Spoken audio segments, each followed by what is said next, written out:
తెలంగాణ రాష్ట్రం కోరి కొట్లాడి తీసుకొచ్చుకున్నటువంటి రాష్ట్రం నుంచి మొదలుకొంది. ప్రత్యేక తెలంగాణ ఎప్పుడైతే ఏర్పాటైందో, కొత్త రాష్ట్రం అయితే ఎప్పుడైతే ఏర్పాటైందో, ఆ రాష్ట్రం నుంచి మొట్టమొదలు కాళేశ్వరం ప్రాజెక్టు కింద భూ నిర్వాసితులు ఏడు ఊర్ల ప్రజలు నిర్వాసితులు కావడం జరిగింది. ఏడిగడ్డ కిష్టారం ఇంకా చాలా ఊర్లు అక్కడ నిర్వాసితులు. అక్కడ కూడా వాళ్ళు భూమిని కోల్పోయినరు, పశు సంపదను కోల్పోయినరు, ఇండ్లు ఆవాసాలు కోల్పోయారు, ఉనికిని కోల్పోయినటువంటి పరిస్థితి. అప్పటి నుంచి ఇప్పటి వరకు కూడా 12 సంవత్సరాలు గడుస్తున్నా కూడా ఆ నిర్వాసితులకు కాంపన్సేషన్ అందలేదు. పైగా దాని నుంచి ఒకటిగా యురేనియము, బతుకమ్మ, తర్వాత రకరకాల అవన్నీ చూసుకుంటూ వస్తే ఇవాళ ఈ ప్రభుత్వం కూడా ఏది ప్రత్యామ్నాయం కోరుకున్నటువంటి అది నిరంకుశ పాలన అన్నటువంటి గడీల పాలనను కూల్చి మళ్ళీ లౌకిక ప్రజాస్వామ్యం అని చెప్తూ మళ్ళీ ఈ ప్రభుత్వాన్ని ఎన్నుకుంటే ఈ ప్రభుత్వం కూడా అదే నిరంకుశ పాలనను కొనసాగిస్తున్నటువంటి సందర్భాన్ని తెలంగాణ యావత్ ప్రజలు చూస్తున్నారు. ఇవాళ తెలంగాణలో మన వెలుగుమట్ల గ్రామం ఒక ఉదంతం మాత్రమే కాదు, హైడ్రా పేరుట పెద్దవాళ్ళ బడాబాబుల ఇండ్లు ఎవరి కూల్చలేదు, రాజకీయ నాయకుల ఇల్లు కూల్చలేదు, వ్యాపారస్తుల ఇండ్లు కూల్చలేదు, కార్పొరేట్ శక్తుల కంపెనీలు ఏం కూల్చలేదు. ఏకాఏకిన మూసి ప్రాంతం వెంట ఉన్నటువంటి పేద ప్రజల ఇండ్లు కూల్చిర్రు. వాళ్ళకు కూడా ఇప్పటివరకు ఎట్లాంటి కాంపన్సేషన్ కానీ లేకపోతే వాళ్ళకు పునర్నిర్మాణాలు కూడా ఇవ్వలేదు.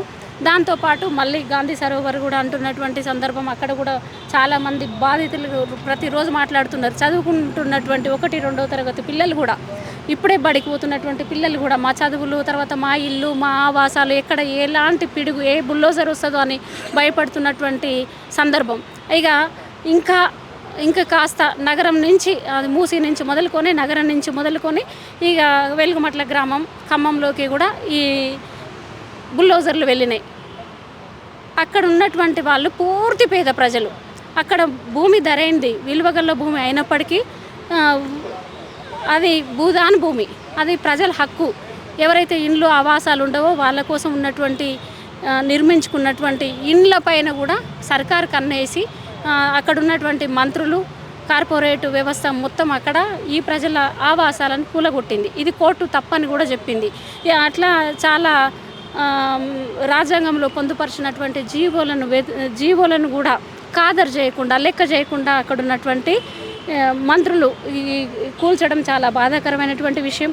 అక్కడ అమాలి పనులు చేసుకొని, పాచి పనులు చేసుకొని, హాస్పిటళ్ళల్లో వార్డు బాయ్లుగా పనిచేసే వాళ్ళు, తర్వాత ఆటో తోలుకుంటున్న వాళ్ళు, చేతి వృత్తులు చేసుకుంటున్న వాళ్ళు, కూరగాయలు అమ్ముకుంటున్న వాళ్ళు, రకరకాల 1000 మంది శ్రమ చేసే ఉత్పత్తి చేతి వృత్తుల కులాలు, ఆఖరికి బార్బరీ షాప్ అంటారు, మంగలి, చాకలి, సేవ చేతి వృత్తుల సంస్థ, సబ్బండ వృత్తుల వాళ్ళ ఇండ్లను కూలగొట్టడం చాలా బాధాకరం. ఇది ప్రపంచం మొత్తం కూడా తిరిగి మళ్ళీ చూసినటువంటి సందర్భం.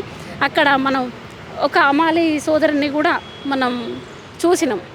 ఇది ఈ వెలుగుమట్ల సంఘటనను మొట్టమొదలు మన తొలి వెలుగు రగన్న, కాళోజీ దాసరి సీనన్న గారు వెలుగులోకి తీసుకొచ్చారు ఈ విషయాన్ని.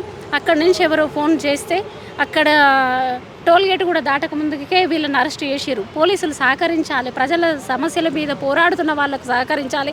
ప్రజలకు సహకరించవలసినటువంటి పోలీస్ శాఖ కూడా మీడియాకు సహకరించకుండా పైగా తీసుకెళ్లి అరెస్ట్ చేసినటువంటి సందర్భాన్ని మనం చూసినాం.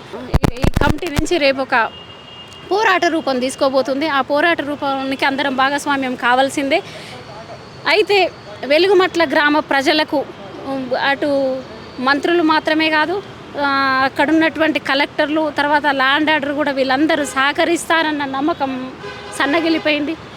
ప్రజలే ఉద్యమంలోకి రావాల్సినటువంటి అవసరం ఉంది. ప్రజలే సాయుధ రైతాంగ పోరాటంలో పాల్గొన్నారు, ప్రజలే తెలంగాణ ఉద్యమంలో పాల్గొన్నారు, ప్రజలే అనేక ఉద్యమాలలో భాగస్వామ్యం అయితే తప్ప ఇట్లాంటి వెలుగుమట్ల ఉదంతాలు జరగకుండా మాంతాయని భావిస్తున్నాం. వెలుగుమట్ల గ్రామ ప్రజలకు, వెలుగుమట్ల బాధితులకు తప్పనిసరిగా న్యాయం జరిగే వరకు మేమందరం పోరాడతాం. ఇవాళ పాల్గొన్న అందరం పోరాడతాం.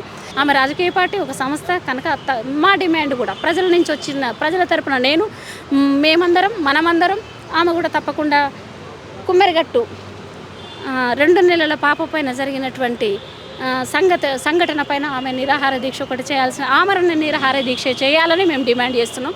దీంతోపాటు ఇవాళ ఇది ఆగుతుందని మేము భావిస్తలేం. ఆగాలి అంటే ప్రజల నుంచి ఉద్యమం వస్తుంది.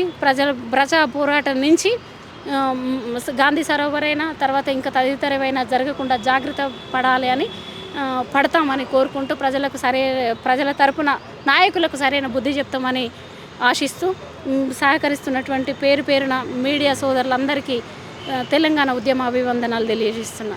జై సబ్బండ శక్తి, జై సామాజిక తెలంగాణ.